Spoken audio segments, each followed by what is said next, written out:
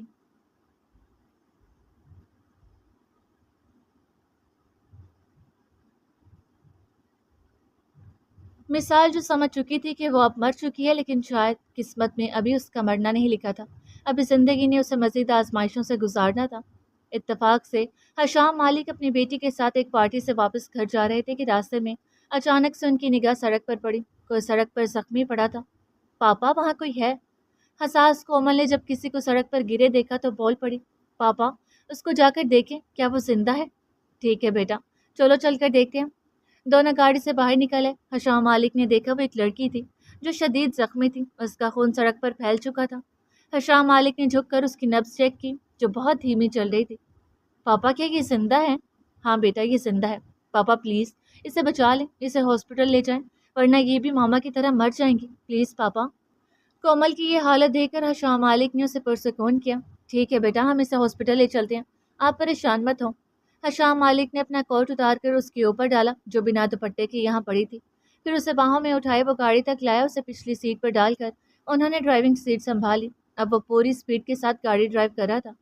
کومل بار بار پیچھے مڑ کر دیکھتی، پاپا یہ بچ تو جائیں گے نا؟ ہاں بیٹا ضرور، اب بس دعا کرو۔ کومل دونوں ہاتھ جوڑے دعا مانگنے لگی۔ حشام مالک نے پہلی بار کومل کو کسی کے لیے یوں پریشان اور اس کی زندگی کے لیے دعا مانگتے دیکھا تھا۔ وہ ہولے سے مسکرائے۔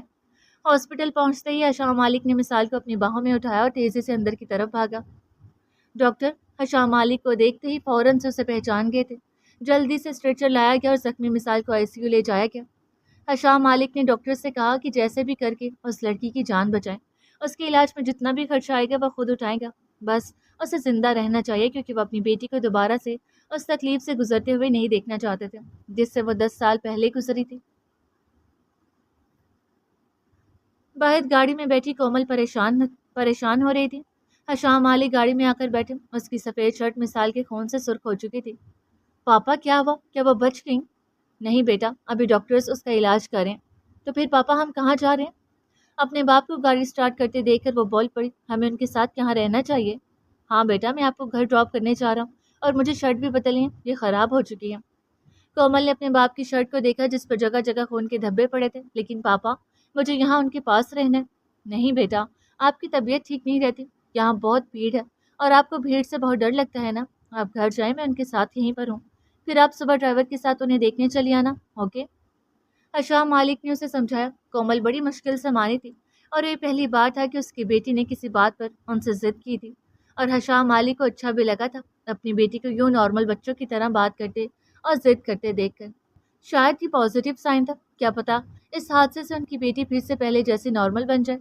یہی سوچتے ہوئے انہوں نے گاڑی سٹارٹ کی، کومل کو آیا کے پاس چھوڑا اور خود نہا کر کپڑے چینج کیے اور ہاسپٹل روانہ ہوا۔ یہ سب وہ مثال کے لیے نہیں بلکہ اپنی بیٹی کی خوشی کے لیے کر رہے تھے، کیونکہ اس کی بیٹی نے پہلی بار اس سے کوئی فرمائش اور خواہش کی تھی، ورنہ وہ تو ایسا انسان تھا جسے اپنے اور بیٹی کے سوا کسی کی بھی کوئی پرواہ نہیں تھی۔